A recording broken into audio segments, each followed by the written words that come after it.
Welcome to the Fantasy Dad Show, live on Facebook and Twitch, hosted by Ryan Ryno Kennedy, Kevin Giroux, and Seamus the Moose Anderson.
What is up, everybody? Welcome to the Fantasy Dads Wildcard Wednesday with me, your boy Ryno, solo dolo for the Wednesday show.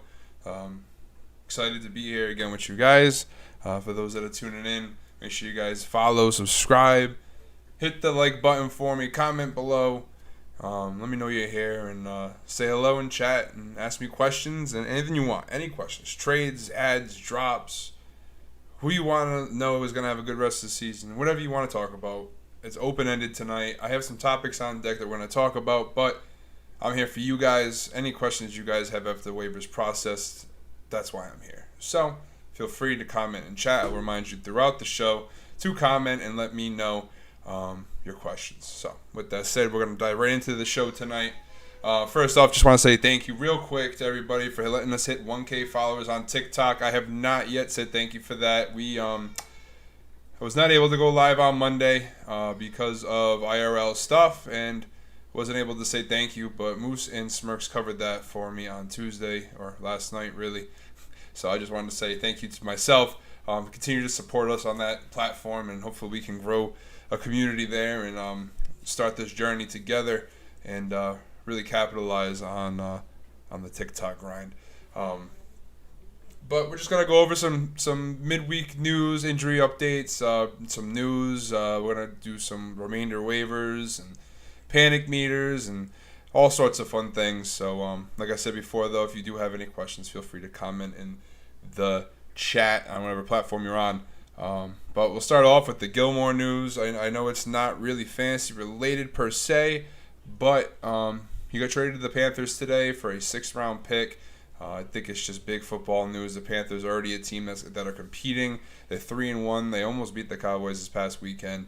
Sam Darnold's playing lights out as of late. Matt Rule looks like a phenomenal coach. You're giving Sam Darnold a defense and a coach, and who knows what he can do with this. So Gilmore going to the Panthers is massive for Darnold and for the rest of the Panthers, as they're going to give provided opportunities to score more often, and their defense is just going to be able to keep them in games and let Sam Darnold sling. So we'll talk about Sam Darnold later, though.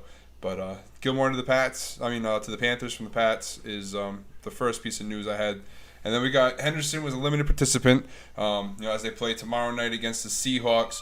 But he was limited, but he is going to play. Excuse the screaming in the background. I got some company over. I do apologize. Got kids. As the show is called The Fantasy Dads. If it gets a little too out of control, I will end the show. Because I know you guys don't want to listen to people screaming in the background. They're supposed to be asleep, but they're not. But Darrell Henderson was a limited participant again today at practice, but he's expected to play at full capacity. But still monitor the situation, as you never know what could happen leading into tomorrow night's game. So we got Mixon was a DNP today. There is hope that he will play this week, but I would not be shocked if he does sit out at least a week. It is only a low-level ankle sprain. With him sitting, though, that would open the door for Ryno to step in. As we've seen in the past, he does have an explosive step to him. So I would definitely add Ryno if you're a Mixon owner, or if you have an empty extra bench spot because you got a a defense in there or a backup kicker if you got kicker league or whatever it is you got, or if you're like a homer and you got Mac Jones on your bench or something, like go ahead and drop that person. Go ahead and pick up P. Ryan if you need a running back because he will see RB2 RB2 floor carries with the potential of RB1 numbers in that offense. But moving on to Elijah Mitchell. He came back, but he was a limited participant. He wore a blue non-contact jersey, so monitor that situation heavily, as a lot of people believe that he will come back and step right back into the starter role on the 49ers offense. If you do have Trey Sermons, definitely watch this. He is playable if Elijah Mitchell does sit out.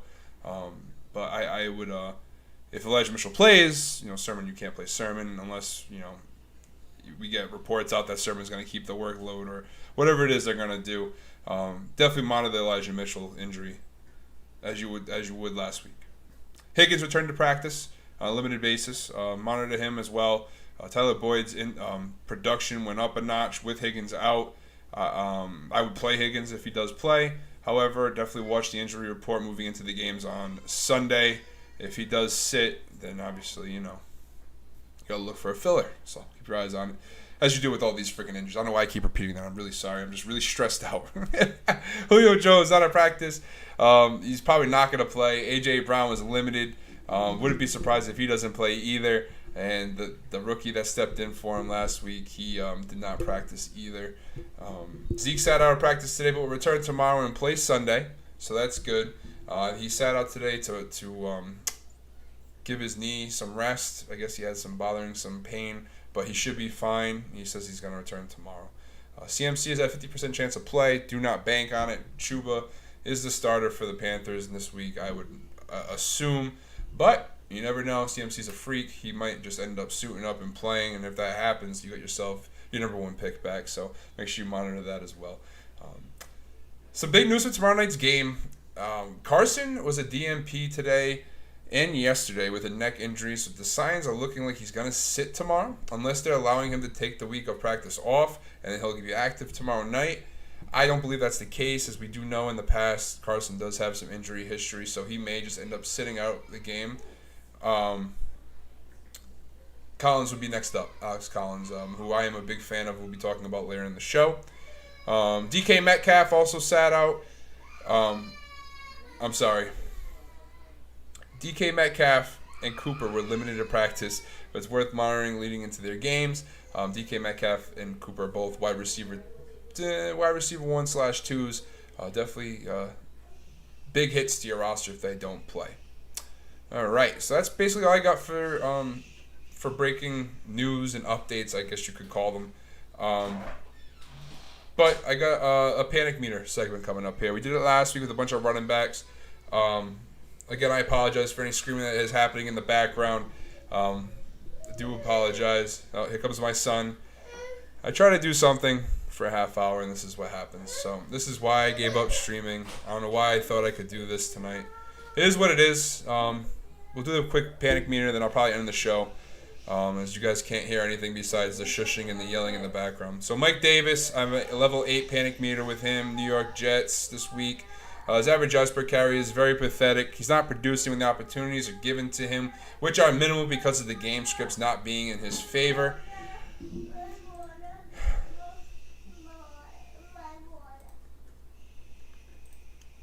We'll have weeks with 10 rushes, 10 yards, and 2 touchdowns, but are you willing to take the 1 to 5 point weeks while you wait for that big output, then that's on you to do, but I would not suggest doing that. Patterson has emerged as a team favorite and a fan favorite. I know he's a receiver at heart, but he is actually transformed into a running back, as we all know. And TikTok comments made sure I knew that, but trust me, I know. I know where he went to college. I know who drafted him. I know what teams he's played for. I know everything about Patterson. I know that he was a receiver, but he is now a running back. He was transitioned to a running back a few years ago.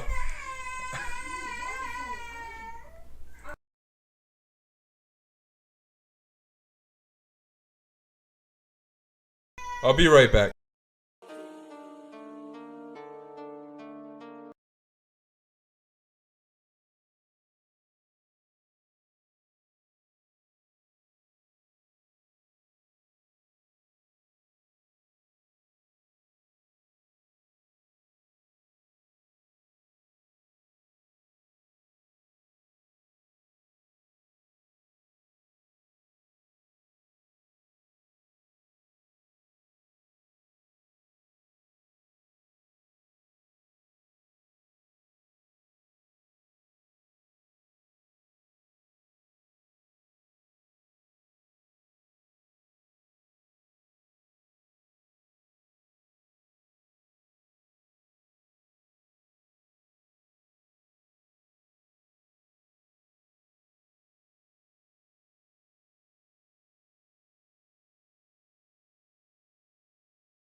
All right, I'm trying to get this segment done.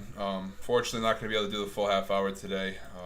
We got company over that was unscheduled, but they're here and they're loud, so I have to apologize for that. But Mike Davis, panic level 8, playing the Jets this week. Game script's never in his favor. Bad team. Get rid of him if you can. Sell the name if you can. I don't think he will be able to. Redraft him probably as your RB2. It's just not going to happen.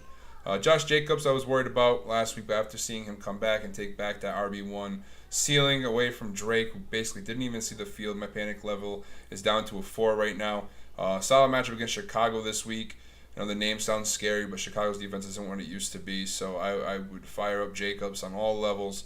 Peyton Barber got hurt, so there's no vulturing going on for the TDs in the red zone. He's number one running back on the team. He's going to see that volume, see that ceiling. Very happy for the Jacob owners out there. No, his numbers aren't fantastic. He did have an injury already, but seeing Drake not even see the field much, he only had 2 carries, and he didn't see any pass work. Jacobs saw all the pass work, so I'm going with Jacobs rest of the season as a RB2 with the ceiling of RB1 potential. Miles Sanders, the next running back, panic meters at a 7 right now for him. Definitely worried about Miles Sanders moving forward. He's not producing when given the opportunities. Gainwell is making moves at him on the passing down situations when they're doing no huddle coming from behind, which the game script is usually going to be in that favor. Gainwell continues to stay on the field even when Sanders is in as well. Something else to monitor. Snap count still in Sanders' favor, however. 2 weeks in a row, he's seen under 10 carries, 2 and 7. Kind of nerving. Playing the Panthers this week, a great defense where I don't think he's going to be getting much opportunity to hit the holes. If he does, I'd be extremely happy. As I was a Miles Sanders believer. I was an Eagles believer for fantasy football this year. And so far, I mean, Hurts has been great. The offense is definitely fantasy worthy. However, Miles Sanders is just seeing the back end of that, and that's unfortunate, as you were hoping he'd probably be your RB2 this year. Tread lightly. Definitely be worrisome. Gainwell is somebody you could probably start. In some circumstances, I might want to start him over Miles Sanders.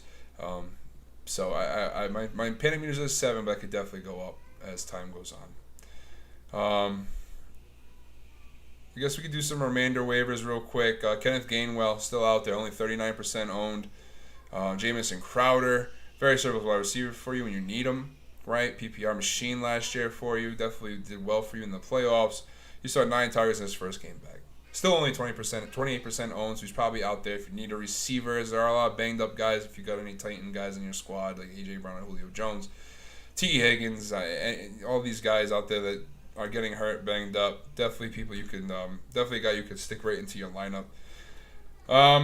Alex Collins, go get him. If you don't have him already, go get him. He is only 7% owned. Chris Carson's didn't practice 2 weeks in a row. Alex Collins is next man up. We all know how valuable that running back position is in Seattle. We saw it last week with Collins. He got his opportunity, had a rushing touchdown. I love Alex Collins. I don't know why he's so lowly owned and lowly talked about as a handcuff.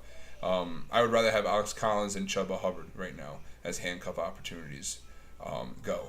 Alex Collins is going to see a high volume of carries tomorrow night as they try to control the clock against the Rams' high-powered offense, keep them off the field. I think Collins is going to see upwards of 20 touches if Carson sits. So I definitely go ahead and snag Alex Collins and start him as an RB2 this week if Carson's doesn't go, which I don't think he's going to. Another guy, Sam Darnold, we just talked about, only 33% owned. He's thrown over 300 yards over 300 yards in 3 straight games. He's got 4 rushing touchdowns past 2 weeks. Now those rushing touchdowns will definitely drop once CMC returns, but the passing upside is there, and he's dominating right now, Sam Darnold. I'm loving what he's doing. He's gotten out of the Gase house, and he's just doing a fantastic job with this offense. DJ Moore is producing. It's only a matter of time for Robbie Anderson has a week where he pops off at 2 70-yard touchdowns, as he always does. Sam Darnold's a guy I would want on my roster if you've been streaming quarterbacks since week 1, or you waited to the last round and you picked Big Ben or something crazy like that. I would go ahead and add Sam Darnold. And also with the Gilmore addition, the defense is only going to get better, and that's just going to provide more opportunities for the Panthers moving forward. So Sam Darnold, another guy I would go out and grab if you have a spot.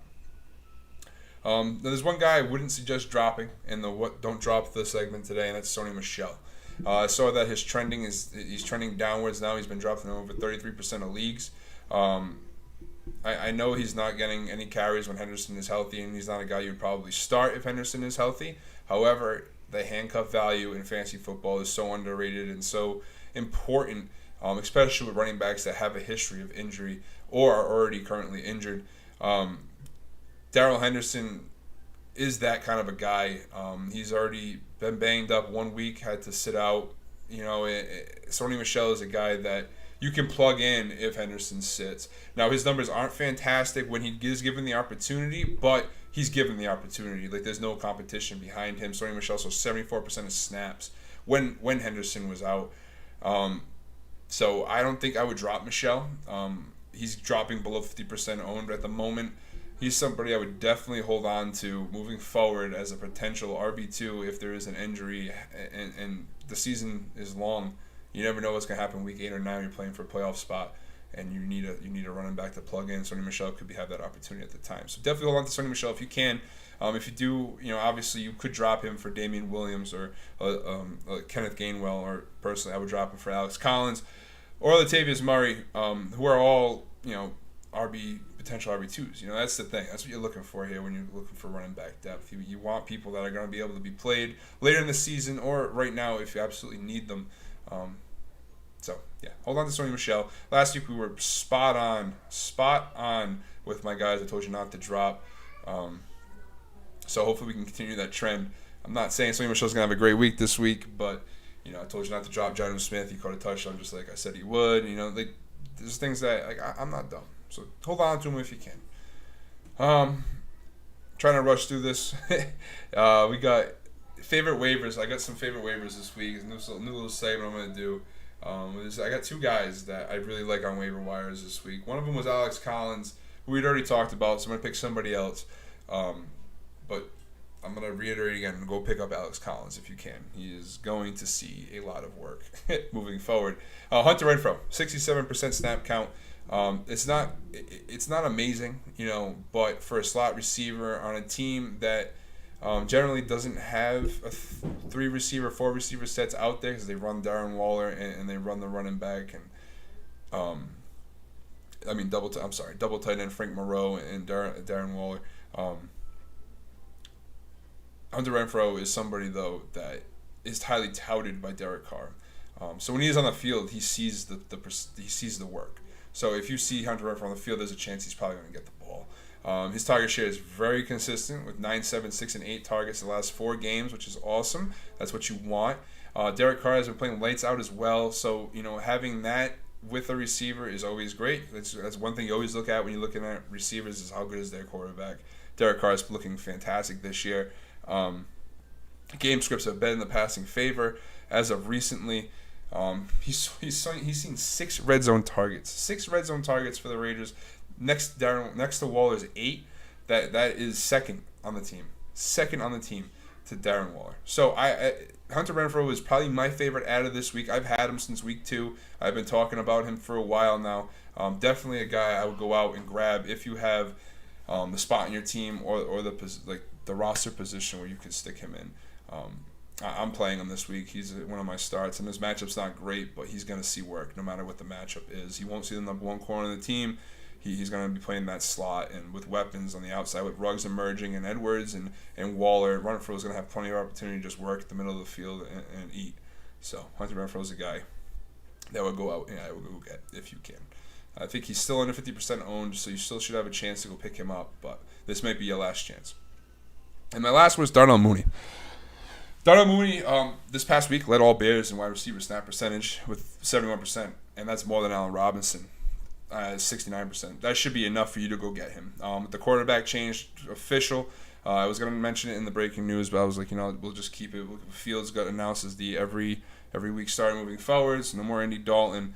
I know Fields looked kind of shaky his first week, but last week it looked okay against Detroit. Not the best team, but they're a team that gets going defensively. So I'll take it as a successful week for Fields, which is a successful week for Mooney, as he saw a huge uptick in work with this past week. I think he saw 14 snaps, 14 targets, 125 yards receiving, and he had 7 catches.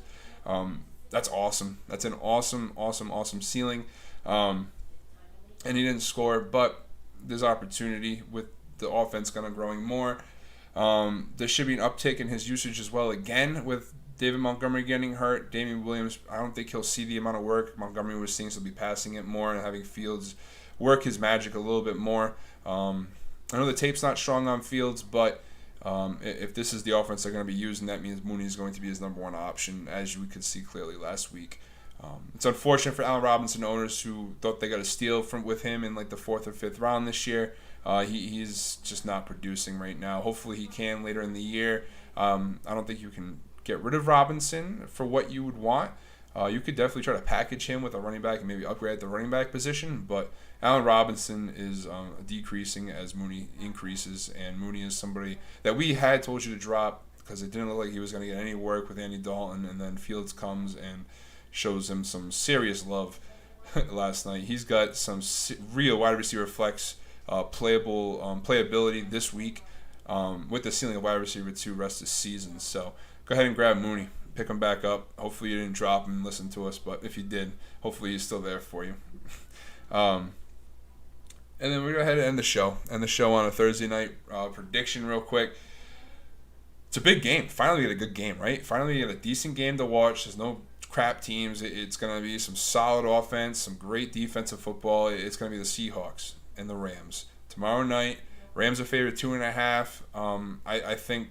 I think the Seahawks win this game, if I'm going to be honest. If the Seahawks come out, the Rams have kind of been struggling the past couple weeks after playing Tampa. They struggled last week. I'm going to say the over is going to hit.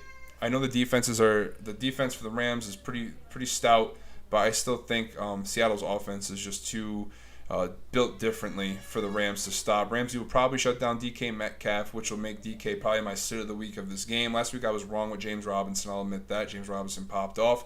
Wasn't expecting it. It was the first running back to do anything against the Bengals this year. So with that said, DK Metcalf is going to be shadowed by Jalen Ramsey. He's going to get shut down. You can't sit Metcalf unless he doesn't play because he was limited. But if he does play, you're obviously going to have to start DK Metcalf. You can't bench him. So, unfortunately, though, he's probably going to get locked down by Ramsey, which gives big opportunities to Tyler Lockett for that big play potential that he's been popping off this year with. You got Cooper Kupp, and he's going to have another fantastic day. And I think Alex Collins, if Carson sits, then this is going to be Alex Collins' game to shine. He's produced back when he was a running back for the Ravens. I'm so sorry, for the Ravens. And I think if he gets opportunity, he will shine again for the Seahawks this week. So I think Seahawks win this game. I think the over gets hit. I think you get big games from Tyler Lockett, Cooper Kupp, and whoever the Seattle running back is. I think you get a nice floor game from Henderson.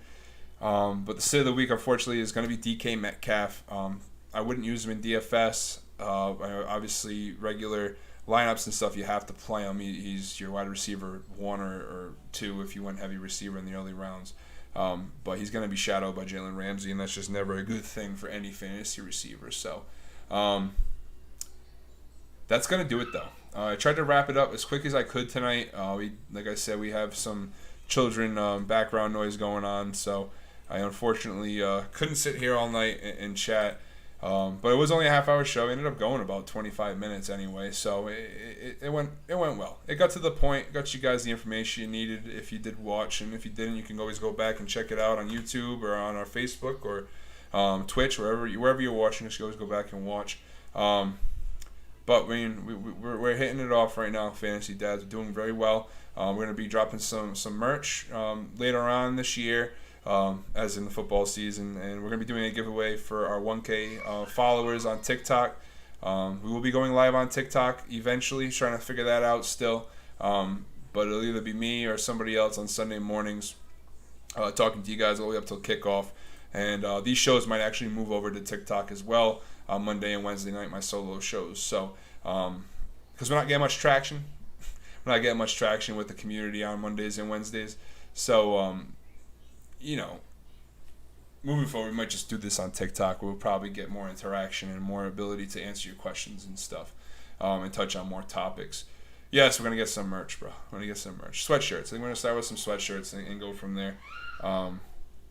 But I do want to say thank you guys again for the continued support. For those that stopped by, I appreciate you a lot. It's cool to get on here and talk and do a solo stream. It's been a while since I've done anything like this. I used to stream on Twitch, and to be able to come on here and do this it's a pleasure.